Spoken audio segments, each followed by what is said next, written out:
بسم اللہ الرحمن الرحیم۔ السلام علیکم ورحمۃ اللہ وبرکاتہ۔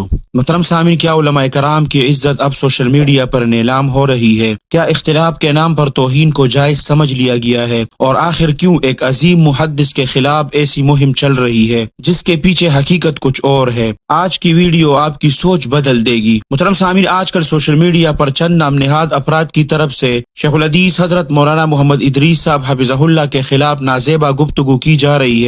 یہ رویہ نہ صرف افسوسناک ہے بلکہ اخلاقی پستی کی انتہا ہے۔ حیرت انگیز بات یہ ہے کہ یہی لوگ کبھی پاکستان میں رہے، یہی کے علماء سے علم حاصل کیا اور انہی کی صحبت سے دین سیکھا، لیکن آج وہی اپنے محسنین کے خلاف زبان درازی کر رہے ہیں۔ یاد رکھے، اختلاف کرنا جرم نہیں، لیکن بد زبانی، توہین اور کردار کشی یہ اختلاف نہیں بلکہ زوال ہے۔ ہم واضح کہنا چاہتے ہیں کہ ادب کے بغیر علم صرف غرور بن جاتا ہے۔ حال ہی میں درس حدیث میں شیخ الحدیث حضرت مولانا محمد ادریس صاحب حفظہ اللہ نے خود وضاحت فرمائی، میں نے کوئی غلط بات نہیں کی، لوگ پورا بیان سنیں پھر فیصلہ کریں۔ انہوں نے بتایا کہ ان کی گفتگو کا مقصد پاکستان کی سلامتی، دفاع اور بہتر عالمی امیج کے لیے دعا تھا۔ انہوں نے فیلڈ مارشل سید عاصم منیر کو خراج تحسین اس لیے پیش کیا کہ ان کی کوششوں سے ایک بڑی جنگ ٹلی، ٹرمپ کے حوالے سے بھی وضاحت دی اور عالمی سطح پر مثبت اثرات سامنے آئے۔ ٹرمپ کے حوالے سے بھی وضاحت دی کہ ان کا مقصد شخصیت کی تعریف نہیں بلکہ ممکنہ مثبت اثرات کا ذکر تھا۔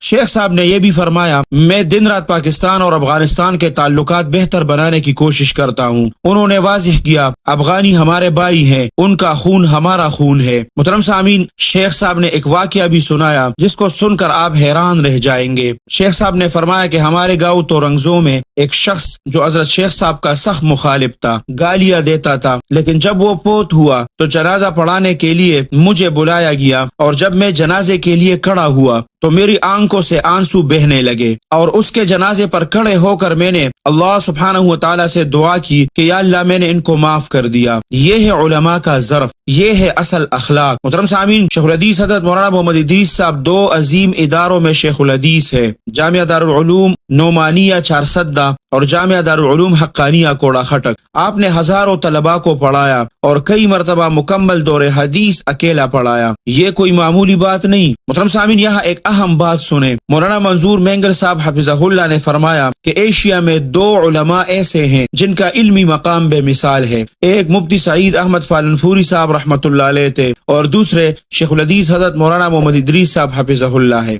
سوچئے، یہ مقام کسی عام انسان کو نہیں ملتا۔ اہل علم کہتے ہیں اگر درس میں مقام دیکھنا ہے تو حقانیہ یا نعمانیہ آ جائیں، اور اگر تصنیف دیکھنی ہے تو فوائد اصولیہ جیسی کتاب ہی کافی ہے۔ یہاں تک کہا گیا کہ وہ اس دور کے ابن حجر جیسے ہیں۔ محترم سامعین، اب ایک اہم سوال آپ لوگوں سے کرنا چاہتا ہوں۔ اگر کسی شخصیت کے بارے میں آپ خود سخت فتوے دیتے ہیں اور پھر اسی معیار کو اپنے اوپر لاگو نہیں کرتے تو یہ کھلا تضاد ہے۔ جیسے کہ ہمارے افغانستان کے جتنے بھی بھائی تھے، انہوں نے آیت اللہ خامنائی اور شیعوں کے بارے میں اس کا واضح فتویٰ موجود ہے، اور جب بھی محرم کے دن آتے ہیں تو ان کو نہ باہر جلوس نکلنے دیتے ہیں، حالانکہ اس کو مارتے ہیں، پیٹتے ہیں اور سیدھا فائرنگ بھی کر دیتے ہیں۔ اور اس کا نظریہ یہ بھی ہے کہ شام میں لاکھوں مسلمانوں کے قاتل وہ ایران ہی ہے، اور اس وقت ایران کا صدر وہ آیت اللہ خامنئی صاحب تھے۔ تو جب اس کی وفات ہوئی تو مولانا ذبیح اللہ مجاہد صاحب خود اس کے سفارت خانے گئے اور ان کے لیے دعا کی اور باقاعدہ شہید کا لفظ استعمال کیا۔ ہم نے تو اس وقت واویلا نہیں مچایا، ہم نے تو اس وقت آسمان سر پہ نہیں اٹھایا، ہمارے علماء خاموشی سے دیکھتے رہے، کیونکہ وہ بھی ہمارے اپنے ہیں اور یہ بھی ہمارے اپنے ہیں۔ ہر طرف ایک ہی دارالعلوم دیوبند سے یہ شاخ آیا ہے اور ایک ہی اہل سنت والجماعت کے علماء ہیں، تو اسی وجہ سے آپ لوگوں کو بھی تھوڑا خاموش رہنا چاہیے تھا، تھوڑا بہت سہ لینا چاہیے تھا۔ محترم سامعین، اگر آپ کے نزدیک کسی کی تعریف کرنا ظلم کی حمایت ہے تو پھر وہ بیانات کیا ہے جہاں سیاسی یا سفارتی بنیاد پر ایسے لوگوں کے لیے نرم الفاظ استعمال کیے جاتے ہیں؟ کیا یہ دوہرا معیار نہیں؟ آپ کرے تو درست، ہم کرے تو کفر، یہ سوال آج ہر باشعور انسان کے ذہن میں ہے۔ محترم سامعین، ہم یہ نہیں کہتے کہ اختلاف نہ کرے، لیکن ہم یہ ضرور کہتے ہیں اختلاف کرے